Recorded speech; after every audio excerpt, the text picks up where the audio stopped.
পরে আস্তাগফিরুল্লাহ। দোকানদারের কাছে কেউ আসলেই সে রুটি দেয় আর পরে আস্তাগফিরুল্লাহ। ক্রেতার কাছ থেকে টাকা নিয়ে ক্যাশ বক্সে রাখে আর কি পড়ে, আবার রুটি বানানো শুরু করে আর কি পড়ে, খালি এইটাই পড়তেছে। ইমাম আহমদ ইবনে হাম্বল তো অবাক, কিরে এটা আবার কেমন যুবক, খালি আস্তাগফিরুল্লাহ। উনি প্রশ্ন করলেন, যুবক ঘটনা কি? আসার পর থেকেই তোমার দেখতেছি তুমি রুটি বানাও, রুটি বিক্রি করো আর পড়ো আস্তাগফিরুল্লাহ, মালাকা ইয়া শাবাব।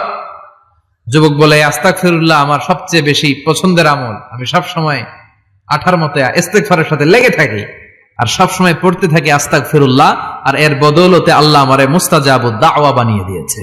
সুবহানাল্লাহ। আহমদ ইবনে হাম্বল তো অবাক, আনতা মুস্তাজাবুদ দাওয়া,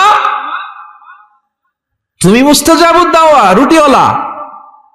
আমি এত বছর হাদিস পড়াই, আমিও তো মুস্তাজাবুদ দাওয়া না, আর তুমি রুটি বেচো বাজারে, তুমি মুস্তাজাবুদ দাওয়া, তুমি দোয়া করলে সব কবুল হয়ে যায়? যুবক বলে, নাম আনা মুস্তাজাবুদ দাওয়া, আমি আমার জীবনে যত দোয়া করেছি কবুল করে নিয়েছে কে? আল্লাহ। সব দোয়া কবুল করে নিয়েছে আল্লাহ, একটা দোয়া ছাড়া। কয়টা? আহমদ ইবনে হাম্বলের কৌতূহল, কিউরিওসিটি আরো বেড়ে গেল, কি সব দোয়া কবুল হয়েছে একটা দোয়া ছাড়া? মাযালিকা দুআ ইয়া শাব, কি সেই দোয়া? যুবক এবার বলতে শুরু করলো, আমার জীবনে যে দোয়াটা আল্লাহ কবুল করে নাই সেটা হচ্ছে আমি আল্লাহর কাছে অনেক চেয়েছি, অনেক দোয়া করেছে যে আল্লাহ, শুনেছি এই জামানার সবচেয়ে বড় মুহাদ্দিস, তার নাম নাকি ইমাম আহমদ ইবনে হাম্বল, আল্লাহ তোমার কাছে আমার চাওয়া আমি যেন এই ইমাম আহমদ ইবনে হাম্বলের দেখে মরতে পারি, আমি যেন ইমাম আহমদ ইবনে হাম্বলের হাতে হাত রেখে মুসাফা করতে পারি আর তার কপালে একটা চুমু এঁকে দিতে পারি।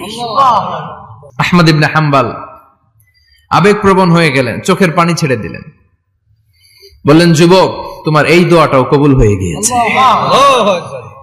আহমদ ইবনে হাম্বলের দেখা আর সাক্ষাৎ পাওয়ার জন্য আহমদ ইবনে হাম্বলের বাড়িতে তোমার যাওয়ার দরকার নাই, আহমদ ইবনে হাম্বল তোমার দরবারে ছুটে এসেছে।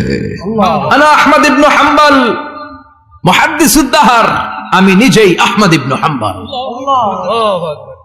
যুবক চোখের পানি ছেড়ে দেয়, আহমদ ইবনে হাম্বল চোখের পানি ছেড়ে দেয়। যুবক চিৎকার মেরে ইমাম আহমদ ইবনে হাম্বলকে জড়িয়ে ধরে, হাতে হাত রেখে মুসাফা করে, কপালের মধ্যে চুমু খায় আর আল্লাহর শুকরিয়া করে বলে, ও ইমাম, আসলে এই দোয়াটাও আল্লাহ আজকে কবুল করে নিল। বিশ্বাস হয়? সবসময় ইস্তেগফার পড়লে আপনার দোয়াগুলোর এইভাবে কবুল করে নিবে কে? এই পাঁচটা জিনিস পাবেন সবসময় যদি ইস্তেগফারের সাথে লেগে থাকেন। রাজি আছেন তো? এজন্য বিশ্বনবী সব সময় নামাজে সালাম ফেরানোর পরে পড়তেন আস্তাগফিরুল্লাহ। কি পড়তেন? আস্তাগফিরুল্লাহ। 3 বার পড়তেন আস্তাগফিরুল্লাহ, আস্তাগফিরুল্লাহ, আস্তাগফিরুল্লাহ। পড়তে রাজি আছেন?